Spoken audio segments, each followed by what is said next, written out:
बेटा इस लेक्चर में मैं आपको मोशन अंडर ग्रेविटी और फ्री फॉलिंग बॉडी के बारे में बताऊंगा। बेसिकली इस टॉपिक के अंदर हम इक्वेशन ऑफ मोशन को ही मॉडिफाई करते हैं, लेकिन थोड़ा सा आप गौर से देखिएगा कि जब हम किसी भी जिस्म को ऊपर की जानिब उछाल देते हैं या फेंकते हैं तो वो जिस्म जो है दोबारा ज़मीन की तरफ वापस आ जाता है। उसकी वजह क्या होती है? आपने सोचा होगा कि ऐसा क्यों होता है। ऐसा इसलिए होता है कि ज़मीन किसी भी शय को, जब आप ऑब्जेक्ट को ऊपर की जानिब फेंकते हैं तो ज़मीन उस पर एक मुसलसल क़ुव्वत से अपने सेंटर की तरफ उस जिस्म को खींचती रहती है, जिसको हम कहते हैं ग्रेविटी। ग्रेविटी जो है वो अमल करती है, जो कि उसकी वेलोसिटी को आहिस्ता आहिस्ता कम करती रहती है, और एक वक्त ऐसा आता है कि हाईएस्ट पॉइंट पे जाके वो वेलोसिटी ज़ीरो हो जाती है और वो जिस्म दोबारा नीचे आना शुरू हो जाता है। और उसकी इक्वेशंस क्या बनेगी? हम इक्वेशन ऑफ मोशन से ही उसको ड्राइव करते हैं या इक्वेशन ऑफ मोशन में मॉडिफिकेशन करते हैं। पहली इक्वेशन थी मेरे पास, इक्वेशन ऑफ मोशन क्या है? V F is equal to we I plus A t, जबकि फ्री फॉलिंग बॉडी की इक्वेशन क्या होगी? फ्री फॉलिंग बॉडी, ठीक है बेटा, ये बनेगी यानी V F is equal to we I plus A T. ये फर्स्ट इक्वेशन थी हमारे पास, और इसमें क्या बन जाएगी? V F is equal to we I plus A की बजाय हम क्या लिख देंगे? जी, जिसे कहते हैं force due to gravity. Second equation मेरे पास क्या बनती है? S is equal to we i t plus half a t square, जबकि इसमें क्या बनेगी? एस की बजाय, क्योंकि ये बुलंदी की तरफ ऊपर की तरफ हम जिस्म को फेंकते हैं, तो एस की बजाय हम क्या ले लेते हैं? एच ले लेते हैं। H is equal to we i t plus half g t square हो जाएगा। थर्ड इक्वेशन में भी हमें इसी तरीके से करेंगे। क्या है? V f square minus v i square that is equal to 2as, लेकिन यहाँ क्या हो जाएगी? थर्ड इक्वेशन में हम a को g से रिप्लेस करेंगे, s को h से, तो ये क्या हो जाएगा? V f square minus v i square is equal to 2gh। अब g की वैल्यू जो होती है वो कांस्टेंट होती है, जो कि होती है g की वैल्यू क्या है? वैल्यू ऑफ g क्या है? 10 मीटर पर सेकेंड। अब इसके साइन कन्वेंशन को ज़रा सा आप देख लीजिए। अगर हम किसी जिस्म को अपवर्ड डायरेक्शन में फेंकेंगे तो उस जी क्या होगा? जी की वैल्यू, जी पॉजिटिव नेगेटिव होगा, क्योंकि ये जो मोशन होगी ये ग्रेविटी के अगेंस्ट हो रही है। और अगर कोई जिस्म डाउनवर्ड आ रहा है तो हम उसको क्या करेंगे? यानी कि टॉप से या किसी बुलंदी से ज़मीन की तरफ आ रहा है तो ये क्या होगा? जी जो होगा, हम जी पॉजिटिव होगा, जी की वैल्यू पॉजिटिव लेंगे। ये चीज़ें बेटा आप जहन में रखेंगे तो ये तमाम क्वेश्चन आपकी समझ में बिल्कुल इजीली आ जाएंगे, क्योंकि पिछले जो हमने क्वेश्चन किए उनमें मैंने आपको बताया था कि देखिए वहाँ एक्सेलरेशन देता है, इसमें आपको किसी भी क्वेश्चन के अंदर एक्सेलरेशन नहीं देगा।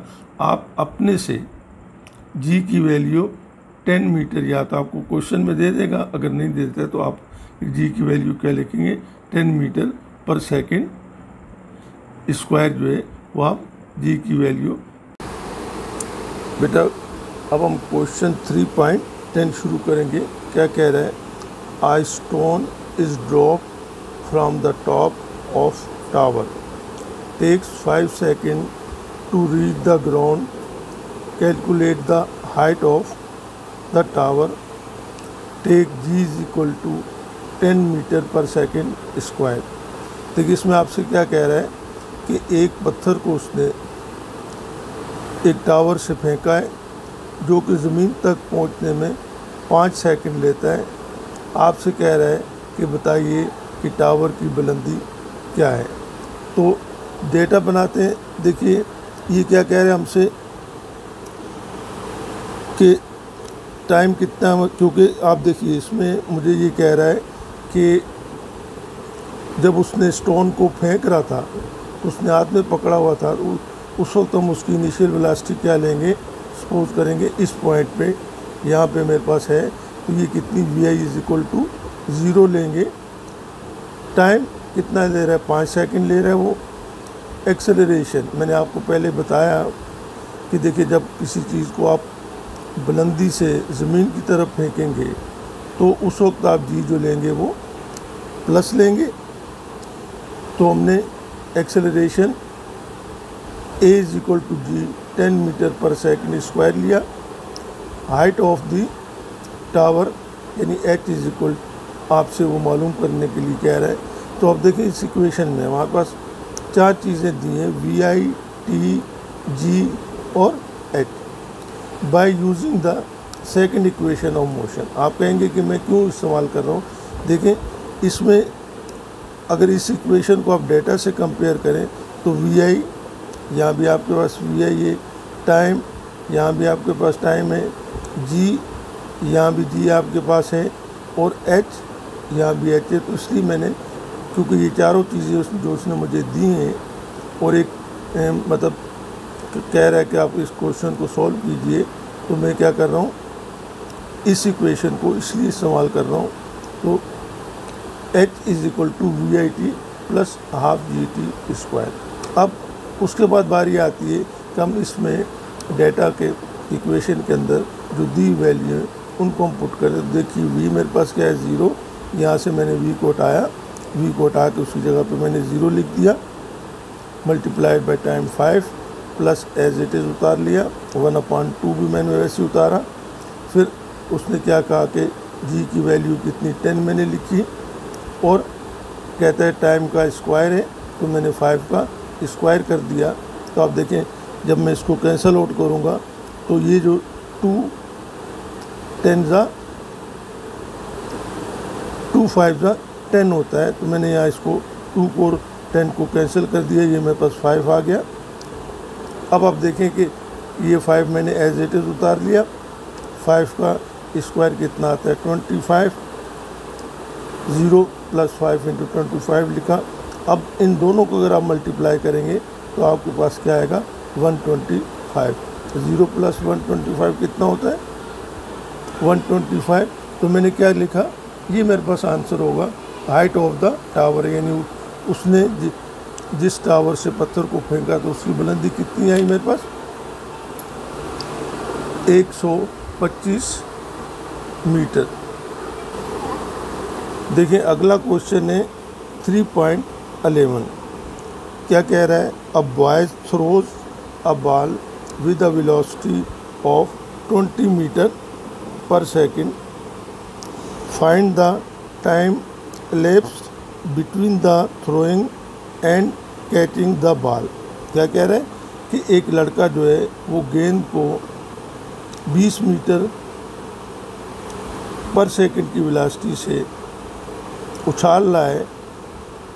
Find the time elapsed between the throwing and catching the ball. कहता है कि गेंद को उछालने में और दोबारा हाथ में पकड़ने में वो कितना टाइम लेगा। तो देखिए हम डेटा क्या बनाते हैं, सॉल्यूशन में लिख देता हूँ यहाँ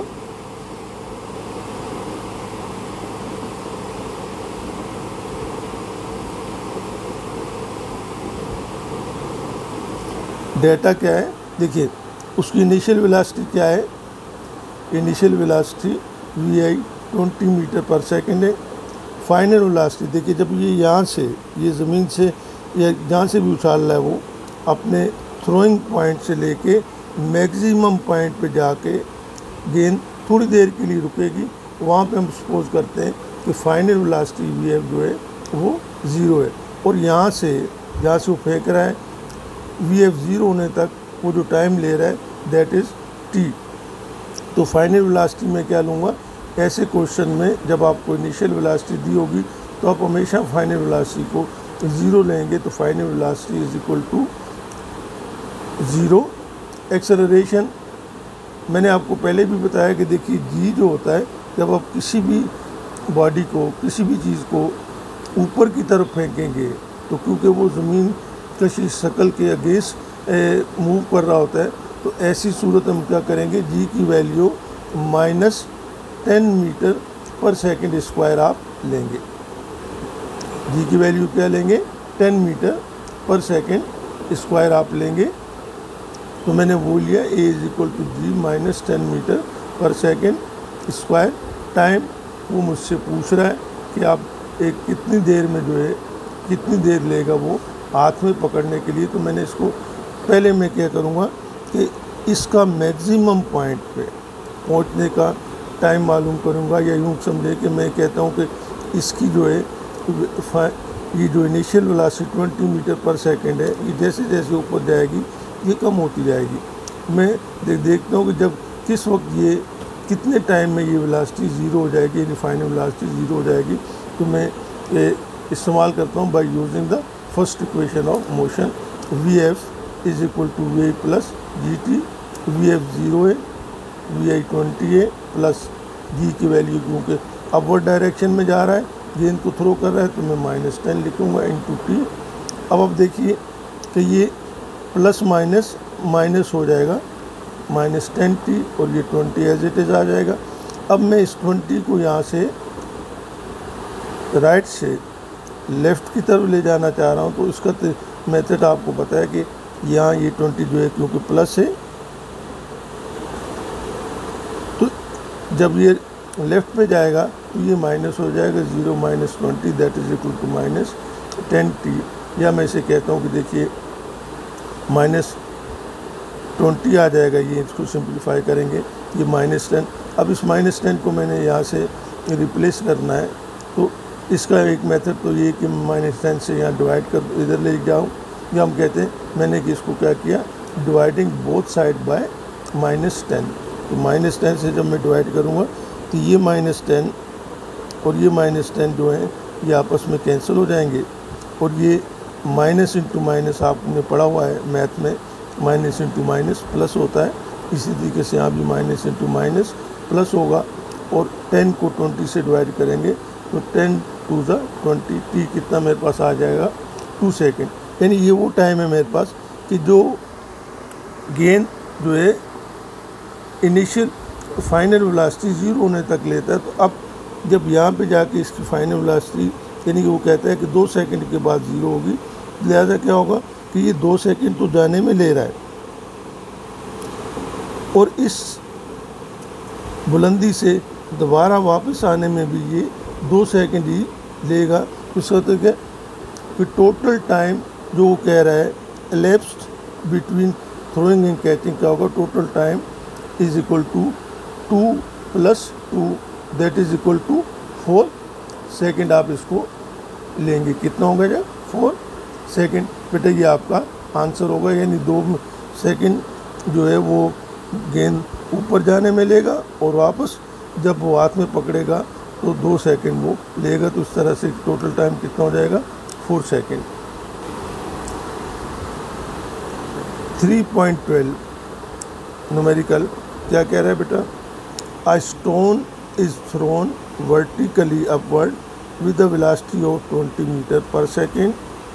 Find the maximum height reached by the stone and the total time of flight.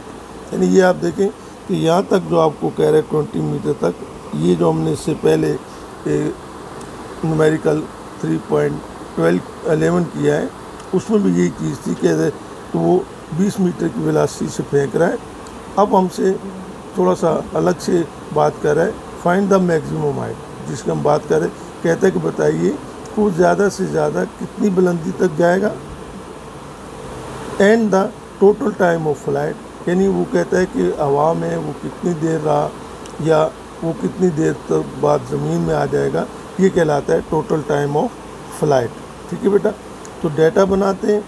We आई क्या है, 20 metre per second, a is equal to g minus 10 metre per second square. देखिए मैंने आपसे कहा था कि क्योंकि बाल जो है या स्टोन जो है ये अपवर्ड जा रहा है, तो ये ग्रेविटी के अगेंस्ट काम कर रहा है, ग्रेविटी के अगेंस्ट मूव हो रहा है, कर रहा है। तो ऐसी सूरत में हम क्या लेंगे, इसको माइनस लेंगे, minus 10 metre per second square.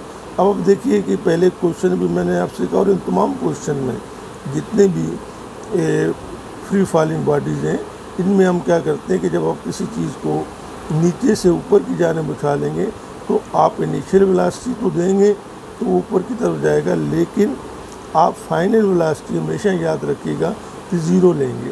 ठीक है बेटा, अब वो कहता है कि हमसे हाइट मालूम करनी है कि सपोज ये मैं ए कह देता हूँ, ये बी पे जाकर उसकी फाइनल वेलोसिटी ज़ीरो हो जाती है, तो वो कहता है ए से बी तक का डिस्टेंस या हाइट कितनी है, तो मैंने s is equal to h करके मालूम करना है। अब टोटल टाइम ऑफ फ्लाइट, देखिए टोटल टाइम ऑफ फ्लाइट की जब हम बात करते हैं तो वो मुझसे कहता है कि टी मैंने कहा कैपिटल टी का, that is equal to 2t क्यों कहा, तो देखिए ए से बी तक जाने में भी ये कुछ टाइम लेगा, एक टाइम जितना लेगा उतना ही फिर दोबारा बी से ए तक आने में टाइम लेगा, तो ये क्या होगा, टाइम जो होगा मेरे पास डबल हो जाएगा। तो पहले हम हाइट मालूम करते हैं। ठीक है बेटा, फॉर हाइट एच में थर्ड इक्वेशन ऑफ मोशन लगाता हूँ, 2gh vf square minus vi square. अब 2 एज इट इज़ आएगा, जी की वैल्यू हमने -10 लिखी और h एज इट इज़ आ जाएगा।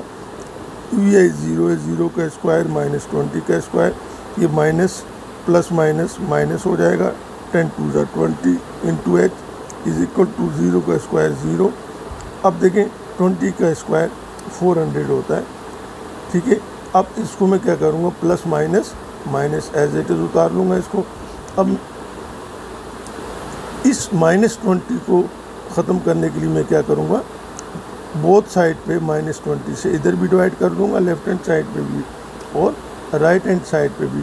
तो ये क्या हो जाएगा, माइनस से माइनस कैंसिल, 20 से 20 और यहाँ फिर माइनस से माइनस, जिसे आप कहते हैं माइनस इंटू माइनस प्लस कह ले, तो ये क्या हो जाएगा 20 ज़ा 400, यानी हाइट ऑफ द टावर कितनी आई मेरे पास, यानी सॉरी स्टोन की जो हाइट आएगी कितनी बुलंदी तक जाएगा, 20 मीटर तक। अब सेकंड पार्ट में वो कह रहा है जो हमने यहाँ कहा था टोटल टाइम ऑफ फ्लाइट, तो पहले हम वन साइड यानी ए से बी तक जाने का टाइम मालूम करेंगे। तो मैं लिखता हूँ फॉर टाइम t2, ये time t2 reach maximum height, मैं इसके लिए मेरे पास डाटा वही चलेगा, यानी vf 0 होगा, vi 20 मीटर पर सेकंड रहेगा, g -10 रहेगा। अब सिर्फ मैंने t फाइंड आउट करना है, तो t के लिए मैं क्या करता हूँ, vf is equal to vi plus gt, 0 vi 20 g -10 into t plus minus -10 t। अब ये 20 इधर आएगा, माइनस हो जाएगा, -20 इज इक्वल टू -10 t। अब मैं -10 को ख़त्म करने के लिए क्या करता हूँ बेटा, बोथ साइड पे डिवाइड कर दूंगा -10 से, तो माइनस इंटू माइनस प्लस 10 2 ज़ा, ये मेरे पास क्या आ जाएगा 10 2 ज़ा 20 और ये 10 से कैंसिल हो जाएगा। तो टाइम मेरे पास कितना आएगा 2 सेकेंड, यानी ए से बी तक पहुँचने में, यानी A to B. Total time of flight होगा, मैंने पहले ऊपर लिखा हुआ है 2t, तो मैंने क्या किया, ये वाला 2, ये 2 into 2 that is equal to 2 2 ज़ा 4, यानी वो जो वापस आएगा पत्थर ज़मीन तक, तो उसकी जो टाइम लेगा वो 4 सेकंड लेगा। ठीक है बेटा, ये मेरे पास आंसर आ जाएगा। बेटा अब हम इस चैप्टर का आखिरी न्यूमेरिकल कर रहे हैं 3.13। क्या कह रहा है इसमें? Stone is drop from a height of 40 metre. दो चीज़ें ये हमसे पूछ रहा है। ए में कह रहा है how much time will it take to reach the ground. B में कह रहा है with what velocity will it strike the ground. यानी कहता है कि मैंने एक पत्थर को गिराया है 40 मीटर की बुलंदी से। ए में क्या कह रहा है, बताएं कि वो कितना टाइम लेगा ज़मीन तक पहुंचने में। बी में कह रहा है कि वो किस वेलोसिटी से ज़मीन से टकराएगा। यानी क्या कह रहा है? अब मैंने आपसे कहा कि क्योंकि ऊपर से फेंक रहा है वो किसी 40 मीटर की बुलंदी से, तो इसका मतलब क्या होगा? 40 मीटर, ये मैंने कहा जी सपोज यहाँ से फेंक रहा है, तो इस जगह पे इसकी इनिशियल वेलोसिटी जो होगी दैट विल बी 0। यानी अब आप इनिशियल वेलोसिटी को 0 लेंगे। ठीक है बेटा, और हाइट कितनी उसने दी है? 40 मीटर जी। अब क्योंकि ये डाउनवर्ड आ रहा है, पत्थर ऊपर से नीचे आ रहा है, तो जी को आप क्या लेंगे? प्लस लेंगे। यानी प्लस जी की वैल्यू आपने प्लस में लेनी है। G is equal to 10 metre per second square. Time पहले हम मालूम कर रहे हैं ए में by using second equation of motion. H is equal to VIT plus half GT square. मैंने पहले आपको बताया कि देखें इसने 4 चीज़ें मुझे दी हुई और इस इक्वेशन में ये चारों चीज़ें मेरे पास हैं, VIBA, HBA, GBA, TBA। तो मैंने अब यहाँ वैल्यू पुट कर देता हूँ H 40A VI0 into TA plus half 1/2 आपके पास ये आ रहा है। देखिए एज इट इज़ मैंने लिख दिया, जी की वैल्यू 10 लिखी और t square as it is लिख दिया। अब ये 10 और 2 आपस में कैंसिल आउट हो जाएंगे, 2 5 10 यानी 40, और ये टी 0 से मल्टीप्लाई आएगा 0 आ जाएगा। ये क्या हो जाएगा? 5t square. या मैं कहता हूँ कि 40 that is equal to 5t square. T square को यहाँ से मैं 5 को हटाऊँगा, तो इसके लिए मैं क्या करूँगा? बोथ साइड पे 5 से डिवाइड कर दूँगा, तो ये 5 से कैंसिल हो जाएगा। यहाँ 5 8 40, टी स्क्वायर क्या आएगा? 8 आ जाएगा। अब मैं कहता हूँ मुझे टी मालूम करना है, मैंने यहाँ टी लिख दिया। जब यहाँ मैंने टी लिखा तो ये जो है 8 को मुझे रूट में रखना पड़ेगा, या दूसरे लफ्ज़ों में हम कहते हैं कि आप यूँ भी कहते हैं कि देखिए इस टी स्क्वायर को ख़त्म करने के लिए मैं क्या करूँगा? Taking root square root of both side, यानी बोथ साइड का मैंने स्क्वायर रूट लिया। ये टी स्क्वायर का तो टी आ गया और ये रूट 8 आ गया। रूट 8 का जब आप कैलकुलेटर में निकालेंगे तो ये आपका आएगा, आंसर आएगा 2.835 सेकेंड। ये बेटा आपका आंसर आ जाएगा। यानी पत्थर जो है ज़मीन तक पहुंचने में जो टाइम लेगा वो 2.835 सेकेंड लेगा। बी में कहता है कि किस वेलोसिटी से टकराएगा, तो सेम डेटा के साथ VI0 H 40 G 20। सिर्फ हम यहाँ टाइम उसने फाइनल वेलोसिटी बताएंगे, फाइंड आउट करेंगे, क्योंकि उसने कहा है कि किस वेलोसिटी से टकराएगा by using the third equation of motion. VF square minus VI square is equal to 2GH। अब VF स्क्वायर हमने मालूम करना है, एज इट रहेगा VI0 का square that is equal to 2 as it is आ जाएगा। G की जगह पे हम क्या रखेंगे? 10, H की जगह पे 40। तो ये VF स्क्वायर 0 का स्क्वायर 0 होता है, इनको आप मल्टीप्लाई कर रहे हैं तो ये 800 आएगा। अब आपने कहा VF square is equal to 800।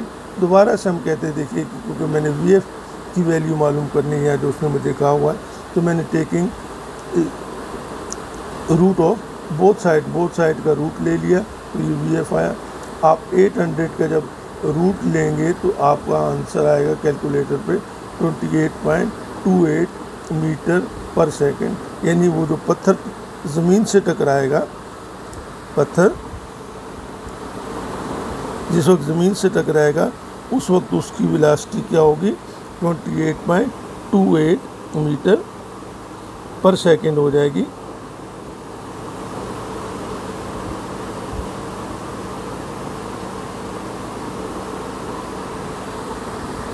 अल्लाह हाफ़िज़।